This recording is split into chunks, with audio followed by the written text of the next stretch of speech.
সারাটা দিনে সকলে তাকিয়ে আছে এই সেরা ট্রফিটা আমরা নেব। এই ট্রফিটা যারা দান করেছেন আমাদের মাননীয় সম্ভবত অরুণ কুমার ঘোষ রিয়েল এস্টেট কর্মকর্তা, তার সঙ্গে আমাদের বন্ধুরা ভরনাথ দাস, হীরালাল, সঙ্গে রবীন্দ্র দাস এবং বিজন ঢালি, তারা সকলে এই পুরস্কারগুলো পাওয়ার ক্ষেত্রে একটা অগ্রগণ্য ভূমিকা নিয়েছেন।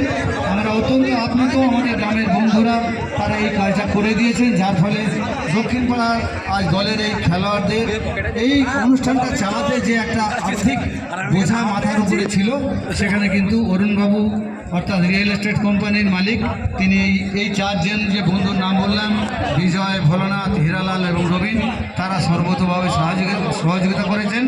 আশা করব আগামী দিনে আমাদের যে কোনো ভালো কিছু হলে তারা আমাদের এই সঙ্গে একসাথে এগিয়ে আসবেন।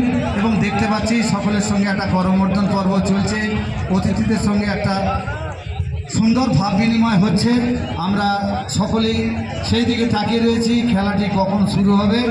আমরা দেখতে পাচ্ছি পরিচয় পর্বটা আস্তে আস্তে দক্ষিণ পাড়া দলের কর্মকর্তা যারা রয়েছেন, যারা অক্লান্ত পরিশ্রম করে আমার কাছেই আজকের এই অনুষ্ঠান পরিচালনা করার জন্য অন্তত